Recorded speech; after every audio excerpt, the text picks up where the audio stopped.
கடவுள் டிவி நேயர்கள் அனைவருக்கும் எங்களது இனிய வணக்கம். தற்போது நம்ம என்ன பார்க்க போறோம்னா, இந்த 2026ஆம் ஆண்டு சனி பகவான் மீன ராசியில் அமர்ந்திருக்கிற சனி பகவான் வக்ரகதி ஆகும் பொழுது உங்களுடைய வாழ்க்கையில என்னென்ன மாற்றங்களை கொடுக்க போறார், என்னென்ன முன்னேற்றங்களை கொடுக்க போறான்னு பார்க்க போறோம். அதாவது இந்த சனி வக்ர பயிற்சியை பத்தி பேசுவதற்காக உங்களுடைய அன்பு சகோதரன் டிஜே சுந்தரபாண்டி ஆகிய நான், வாழ்க நலமுடன் ஜோதிடர் சுந்தரபாண்டி, உங்களிடம் சனி பகவான் வக்ரகதியாகி உங்களுக்கு என்னென்ன மாற்றங்களை கொடுக்க போறாங்கிறத தெளிவாக செக் பண்ணி எடுத்து வந்திருக்கேன். அதே போல இந்த சனி பகவான் வக்ரகதி ஆகும்போது உங்களுடைய வாழ்க்கையில நீங்க என்னென்ன விஷயங்கள்ல எப்படி இருக்கணும், என்ன மாதிரி மாற்றம் ஏற்பட போகுதுன்னு என்னுடன் தற்போது பேச வந்திருக்கிற மிகப்பெரிய ஜோதிடர், மருத்துவ ஜோதிடர் SR சங்கரேஸ்வரி அம்மாவும் வந்திருக்காங்க. ஸோ எங்களுடைய ரெண்டு பேருடைய கருத்துக்களையும் சனி பகவானுடைய மிக முக்கியமான செயல்பாடுகளையும் முழுமையா பாருங்க. அதாவது சனி பகவான் வக்ரகதி ஆகும்போது என்னென்ன மாற்றங்கள் வரப்போகுதுங்கிறத பத்தி உங்களுடைய வாழ்க நலமுடன் ஜோதிடராகிய டிஜே சுந்தரபாண்டி நான் உங்களுக்கு தெளிவாக செக் பண்ணி எடுத்துட்டு வந்திருக்கேன். ஸோ அதே போல இந்த சனி வக்ர பயிற்சியை பத்தி பேசுவதற்காக நம்முடன் இணைந்திருக்கிற மருத்துவ ஜோதிடர் SR சங்கரேஸ்வரி அம்மாவும் வந்திருக்காங்க. ஸோ எங்களுடைய கருத்துக்களை முழுமையா பாருங்க. ஸோ இப்ப இந்த சனி பகவான் வக்ரகதி ஆகி என்னென்ன மாற்றங்களை, என்னென்ன விஷயங்களை கொடுக்க போறாங்கிறத கொஞ்சம் அம்மா ஸ்டார்ட் பண்ணுவாங்க. சனி வக்ரம் பொதுவாகவே ஒரு கிரகம் வக்ரமான என்ன இருக்குன்னா சூரியனுடைய கதிர்வீச்சு கிடைக்காத காரணத்தால்தான். சூரியனுக்கு சனி 6, 7, 8 இந்த மாதிரி ஸ்தானங்கள்ல அமர்றப்ப சூரியனுடைய ஒளிக்கதிர்கள் கிடைக்காது. அதனாலதான் பாருங்க ஒரு கிரகம் வக்ரம் ஆகிறது. இப்ப அதே நேரங்கள் தான் பாருங்க இந்த வரக்கூடிய நாட்கள்ல சனியோட வக்ரங்கள் நடக்க ஆரம்பிக்குது. அப்ப சனி ஏற்கனவே பாருங்க மீன வீட்டுல இருக்காரு. சனி ஏற்கனவே பாருங்க மீனத்துக்கு வந்ததுல உலக அளவுல பாருங்க பெரிய போராட்டம், போர் எல்லாமே நடந்துகிட்டு தான் இருக்குது. இப்ப வக்ரகதி வேற ஆகுறாரு, எந்த பாதிப்பு இருக்கும்னு சொல்லிட்டு ஒவ்வொருத்தருக்கும் பாத்துங்க மனசுக்குள்ள ஒரு திகில், பயம் எல்லாமே இருக்கத்தான் செய்யுது. இதனால ஒன்றும் பயப்பட வேண்டியதே கிடையாது. ஒரு சில விஷயங்கள்ல நாம நிதானம், பொறுமை, கடவுள் வழிபாடு, ஆன்மீக சிந்தனைகள் அனைத்துமே இருந்தாலே எந்த ஒரு காலகட்டத்தில் நம்ம பொறுமையான வாழ்க்கையை கொண்டு வர முடியும். அதாவது மேடம் ரொம்ப தெளிவாக சொன்னாங்க. அதாவது சனி பகவான் சூரியனுடைய கதிர்வீச்சுகளை விட்டு கொஞ்சம் விலகும் போது அவர் வக்ரகதி ஆவார்னு சொன்னாங்க. சரி, வக்ரகதி எப்போ ஆறாரு அப்படிங்கிறத ஃபர்ஸ்ட் உங்களுக்கு தெரிஞ்சுக்கணும். அதாவது ஜூலை மாதம் 27ஆம் தேதி நம்முடைய சனி பகவான் எந்த நட்சத்திரத்தில் வக்ரகதி ஆறாருன்னா ரேவதி நட்சத்திரத்தில் வக்ரகதி ஆறார். அப்போ ஆல்ரெடி அவர் இப்போ பயணம் செய்யும் போது ரேவதி நட்சத்திரத்தில் தான் போய்கிருக்கார். ஸோ ரேவதி நட்சத்திரத்தில் என்ன பண்றாரு, தன்னுடைய பாதங்கள்ல ரிவர்ஸ் வராரு அப்படிங்கிறது கணக்கு. சரி, இப்ப ரேவதியில மட்டுமே அவருடைய பயணம் இருக்குமா, ரேவதியிலேயே அவர் தன்னுடைய பயணத்தை முடிச்சுக்கிடுவாரா அப்படின்னா கிட்டத்தட்ட அவர் பாத்தீங்கன்னா டிசம்பர் மாதம் 11ஆம் தேதி அதிகாலை வரையும் தன்னுடைய வக்ரகதியை தொடங்குவதனால அவர் ரேவதியில மட்டும் முடிக்க மாட்டாருங்க. கிட்டத்தட்ட பாத்தீங்கன்னா ரேவதியில 9/10/2026 வரையும் ரேவதி நட்சத்திரத்துல சனி பகவான் வக்ரகதி ஆகி திரும்ப அப்படியே ரிவர்ஸ்ல என்ன பண்றாரு, உத்திரட்டாதி நட்சத்திரத்துல தன்னுடைய பயணத்தை வக்ரகதியில தொடங்குவார். அப்ப உத்திரட்டாதியில அவர் கரெக்டா டிசம்பர் மாதம் 11ஆம் தேதி அதிகாலை வரையும் இந்த பயணம் இருக்கும். ஸோ இந்த பயணங்கள் மூலமாக பெரிய பிரச்சனை வந்துருமா, ஏற்கனவே சனி பகவானாலே பிரச்சனை நம்ம சொல்லுவோம் அப்படின்னு நினைப்பீங்க. ஆனா இது வக்ரகதி வேற ஆயிட்டாரு, அப்போ இன்னும் கொஞ்சம் பயப்பட வேண்டிய சூழ்நிலை இருக்குமா அப்படிங்கிற நிலைமை உங்களுடைய மனதுல ஓடிச்சுன்னா கவலையே பட வேண்டாம். ஒரே ஒரு விஷயம்தான், நவ கிரகத்தில் சுப கிரகமான குரு பகவான் தன்னுடைய 9ஆம் பார்வை மூலமாக நம்முடைய சனி பகவான வக்ரகதி பெற்ற சனி பகவானை பார்த்துருக்கார். ஸோ அந்த பார்வை பார்த்தீங்கன்னா கிட்டத்தட்ட 31/10/2026 வரையும் பர்ஃபெக்டா கிடைக்கும். அதுக்கப்புறம் அந்த 31ஆம் தேதி ஸ்டார்டிங்ல இருந்து பார்த்தீங்கன்னா குரு பகவானுடைய பார்வை சனி பகவானுக்கு கிடைக்காது.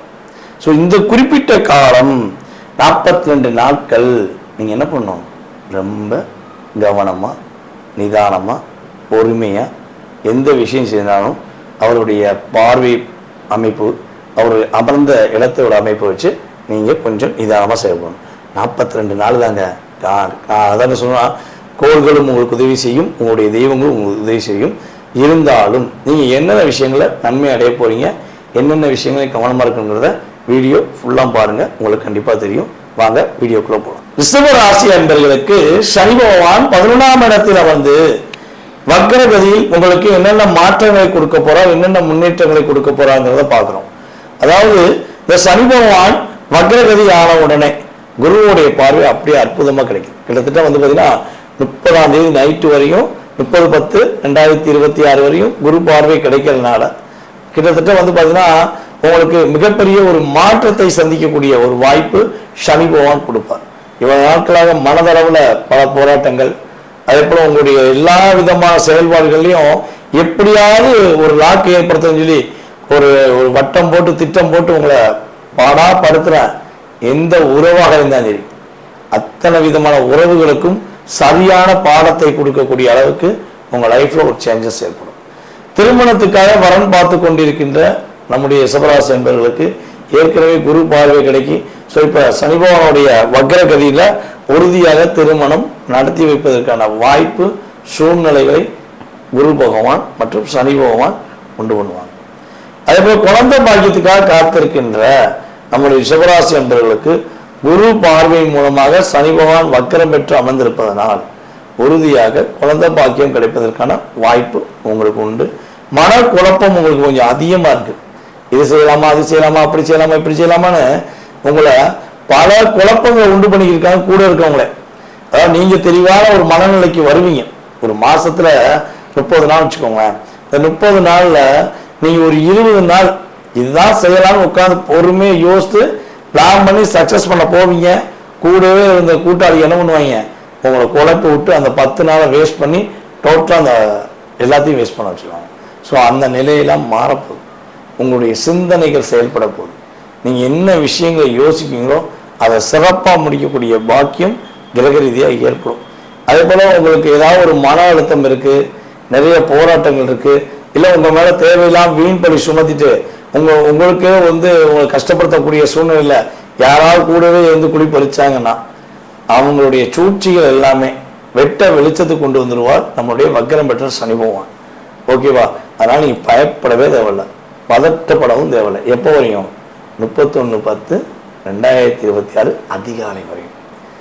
அதுவரை என்ன பண்ணணும்? நீங்களே ராஜா, நீங்களே ராணி. உங்களுக்கு யாரும் ஒரு மிகப்பெரிய எதிராளியாக இருந்தாலும் துஷ்பம் பண்ணி விடுவார் அப்படிங்கிறது கிரக ரீதியான உண்மை. ஸோ இன்னும் என்னென்ன மாற்றங்கள் ஏற்படுங்கிறத நம்ம அம்மா சொல்லுவாங்க. இந்த வக்ரச்சனி காலங்கள்ல ரிஷப ராசியான உங்களுக்கு, ஏன்னா உங்க ராசிக்கு லாபஸ்தானத்துல தான் பாருங்க சனி வக்ரமாகிறாரு. அப்போ ஒரு குறுகிய காலமே இருந்தாலும் பாருங்க அவங்களுக்கு அக்டோபர் மாசம் 30ஆம் தேதி வரைக்கும் நல்ல திடீர்னு பார்த்தீங்கன்னா நீங்க எதிர்பார்க்காத அளவுக்கு பண வரவு இருக்கும். நீங்களே பாருங்க, இது வரைக்கும் கொஞ்சம் முடங்கி போயிருந்தவங்க கூட அதிகமாக ஆக்டிவேட்டா நீங்க வந்து வேலை பார்க்க ஆரம்பிப்பீங்க, வருமானம் உயர ஆரம்பிக்கும். இது வரைக்கும் உங்களுடைய மூத்த சகோதரர் வந்து உங்களுக்கு வந்து நீங்க தான் அவங்களுக்கு உதவி பண்ணிட்டே இருந்திருப்பீங்க. ஆனா இப்ப இந்த வக்கர சரி பயிற்சி காலங்கள்ல நீங்க எதிர்பார்க்காத அளவுக்கு அவங்க மூலமா நீங்க வந்து லாபம் அடைய போறீங்க. ஏதாவது ஒரு பொருள் நீங்க வந்து ஆசைப்பட்டிருப்பீங்கல்ல, அதை அவங்க வந்து வாங்கி தரணும்னு உங்களுக்கு வாங்கி கொடுத்து அதனால வந்து அவங்களும் மன மகிழ்ச்சி அடைவாங்க. அதே மாதிரி ரிஷபராசிக்காரர்களுக்கு பாருங்க, கடந்த ஆண்டுகள்லாம் கொஞ்சம் கணவன் மனைவிக்குள்ள பிரச்சனைகள் சரியில்லாம தான் இருந்துச்சு. இப்ப ஏதோ ஒரு காரணத்தினால நீங்க பிரிஞ்சு முதல் மேரேஜ் டைவர்ஸ்ல இருக்கவங்க பாருங்க, திடீர்னு பாருங்க 2வது மேரேஜ் முடிகிறதுக்கும் இந்த குறுகிய காலங்களே அதுக்கு வாய்ப்பு இருக்கு. அது நீங்க எதிர்பார்க்காத இடத்துல நீங்க இது வரைக்கும் வந்து எப்படிலாம் ரசனையா வாழ நினைக்கீங்களோ அந்த மாதிரி ஒரு திருமணம் வந்து அமையறதுக்கும் இந்த வக்கர சரி பயிற்சிகள்ல ரொம்ப அதிகமாவே இருக்கு. நீங்க சொத்துக்கள் வாங்கணும்னு ஆசைப்பட்டிருப்பீங்க. அதாவது நீண்ட நாட்களாக நம்ம சேர்த்து வச்சு நமக்குன்னு ஒரு சொத்து வாங்கணும், நம்ம எதிர்கால தேவைக்கு வேணும் அப்படின்னு சொல்லி ஒரு சின்ன ஒரு அபிலாஷையோட இருந்திருப்பீங்க. அந்த மாதிரி ஒரு சொத்துக்கள் வாங்கக்கூடிய காலமும் பாருங்க இந்த சனி வக்கர பயிற்சி காலங்கள்ல தான். அப்ப இது வரைக்கும் நீங்க வந்து ஒரு குடும்பத்துல பாருங்க சண்டை சச்சரவா இருந்து ஒரு கருத்து விரோதம் இருக்கவங்க எல்லாமே சனி வக்கர பயிற்சி அதனால குரு பார்வையோட உங்களுக்கு வந்து அக்டோபர் மாசம் வரைக்கும் 10ஆம் தேதி வரைக்கும் இருக்குது. அப்ப இந்த காலகட்டத்தில் நீங்க நெருப்ப வந்து பொறுமையும் நிதானமாவும் யோசிக்க ஆரம்பிப்பீங்க. அப்ப யோசிக்கிறப்பதான் இது வரைக்கும் நீங்க எந்தெந்த காரியங்களா நீங்க விடுபட்டீங்களோ, நீங்க வந்து உங்களுக்கு சில பிடிவாதங்கள்னால பாருங்க நிறைய விஷயங்களை வந்து இழந்திருப்பீங்க, நிறைய வந்து உறவுகளை நீங்க வந்து இழந்திருப்பீங்க. அதெல்லாம் வந்து அந்த உறவுகள்லாம் உங்களை தேடி வந்து உங்க கூட வந்து ஒரு பகைமையெல்லாம் மறந்து ஒரு பாசத்தோட உங்க கூட வந்து நட்போட பழகக்கூடிய அமைப்புல தான் இந்த சனியோட வக்கர காலங்கள்ல இருக்குது. அப்ப இது வரைக்கும் வந்து நீங்க கொஞ்சம் சில விஷயங்களை கொஞ்சம் அசால்ட்டா எல்லாமே வந்து தாமதமாக செஞ்சுட்டே இருப்பீங்க. அப்ப இப்ப இந்த குருவோட பார்வையோட இருக்கக்கூடிய சனி வக்கர இந்த காலங்கள்ல பாருங்க குறுகிய நாட்களாலுமே வந்து நீங்க வந்து உங்களையே வந்து புதுப்பிச்சு நிறைய வந்து மாற்றத்துக்குள்ள நீங்க வந்து கொண்டு வருவீங்க. இந்த சனி வக்கர பயிற்சி காலங்கள்ல இன்னும் நீங்க நிறைய வந்து நல்ல விஷயங்கள்ல நீங்களும் ஆராய்ச்சி பண்ணி பார்த்து கொண்டு வரீங்க. உங்களை நீங்க வந்து ஃபர்ஸ்ட் ஒரு அலசி ஆராய்ச்சி பார்ப்பீங்க, இதில் நம்ம விட்டோம் அப்படிங்கிற மாதிரி நிறைய வந்து ஆலோசனைகள், புதிய முயற்சிகள், புதிய யுக்திகள் எல்லாமே இருக்கு. உங்களுக்கு வந்து நீங்க எதுல கவனமா இருக்குன்னு பாத்தீங்கன்னா, அக்டோபர் மாசத்துக்கு அப்புறம் லாப சனிக்கு வந்து குருவோட பார்வை இல்லை. அப்ப லாப சனி வந்து உங்களுக்கு அதுதான் நண்பர்கள் மனசுக்கு பிடிச்சவட பேச எல்லாமே இருக்கிறதுனால அந்த நேரங்கள்ல மட்டும் நீங்க நண்பர்களோட ரொம்ப கவனமாக இருக்கணும். எங்கேயாவது நீங்க வெளியூர் பிரயாணம் போறப்ப எல்லாம் பாருங்க, கொஞ்சம் ரொம்ப வந்து கவனமாக இருக்கணும். அதை கூட நீங்க வந்து நண்பர்களை போறப்ப எல்லாம் நீங்க ரொம்ப ஒவ்வொரு விஷயமே வந்து கவனிச்சு பேசணும். உங்களுடைய வார்த்தைகள்லயும் ரொம்ப வந்து கவனமா இருக்கணும். ஏன்னா லாபச்சனியோட பார்வை வந்து அக்டோபருக்கு மேல வந்து இப்பயும் நம்ம லாபச்சனியோட பார்வை உங்க ராசிக்கு தான் செய்யுது. ஆனா குரு பார்வை அப்ப இல்லை. குரு வந்து சிம்மத்துக்கு வந்திருந்தாலும் அந்த நேரங்களில் நீங்க வந்து ரொம்ப கவனமாகவும் ஒவ்வொரு நிமிஷமும் யோசிச்சு நீங்க பேசுனீங்க அப்படின்னா இந்த வக்ர சனியால உங்களுக்கு எந்த ஒரு பாதிப்பும் வராம நன்மைகள் மட்டுமே அதிகமா நடக்கிறதுக்கும் ஒரு காரணமா இருக்குது. நீங்க முடிஞ்ச இந்த வக்ரச்சனி காலங்கள்ல திருக்கொல்லிக்காடு ஒரு முறை நீங்க சென்று வாங்க.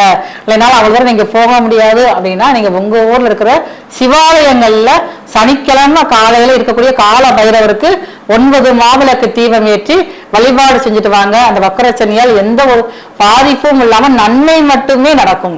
நேர்களே, நீங்க தற்போது வரை பொறுமையா பார்த்ததுக்கு நாங்க உண்மையிலேயே மனசார நன்றி தெரிவிச்சுக்கிறோம். அதாவது இப்ப நாங்க சொன்ன விஷயங்கள் எல்லாமே கோச்சார கிரகமான சனி பகவான் வக்ர நிலையில இருக்கும்போது உங்களுக்கு ஏற்படக்கூடிய மாற்றங்கள், கவனங்கள் என்ற செயல்பாடை சொல்லியிருக்கோம். இது வந்து பாத்தீங்கன்னா உண்மையிலேயே வந்து பாத்தீங்கன்னா பொதுவாகவே இது பொது பலன் தான். இது வந்து ஒரு 20-30% உங்க லைஃப்ல ஒரு மாற்றத்தை கொடுக்கும். இதை தாண்டி உங்களுடைய சுய ஜாதகமே உங்களுடைய வாழ்க்கையை நிர்ணயம் பண்ணும். ஸோ உங்களுடைய சுய ஜாதகத்தை நீங்கள் பார்க்கணும்னு ஆசைப்பட்டீங்கன்னா எங்களுடைய நம்பர்ஸ் வந்து கீழே இருக்கும். ஸோ நீங்கள் கட்டாயம் என்ன பண்ணலாம், கீழே உள்ள நம்பருக்கு வாட்ஸ்அப்பில் SMS போட்டுட்டு நீங்கள் எங்களை கான்டாக்ட் பண்ணலாம். உங்களுக்கான ஜாதக மற்றும் எதிர்காலம் சம்பந்தப்பட்ட விஷயங்களை மிக துல்லியமாக நாங்கள் கணித்து உங்களுக்கு எதிர்காலம் சம்பந்தப்பட்ட அத்தனை விதமான கேள்விகளுக்கும் பதில் சொல்வோம் என்பதை கூறிக்கொண்டு வாய்ப்பளித்த நல்ல உள்ளங்கள் அனைவருக்கும் எங்களுடைய மனதார நன்றியை கூறி விடைபெறுகிறோம். நன்றி, வணக்கம். நன்றி, வணக்கம். கடவுள் அருள் டிவியை பார்த்தமைக்க நன்றிகள். மேலும் இது போன்ற தகவல்களை தெரிந்து கொள்ள கடவுள் அருள் டிவியை சப்ஸ்கிரைப் செய்யுங்கள். மறக்காமல் பெல் ஐக்கானை கிளிக் செய்யுங்கள்.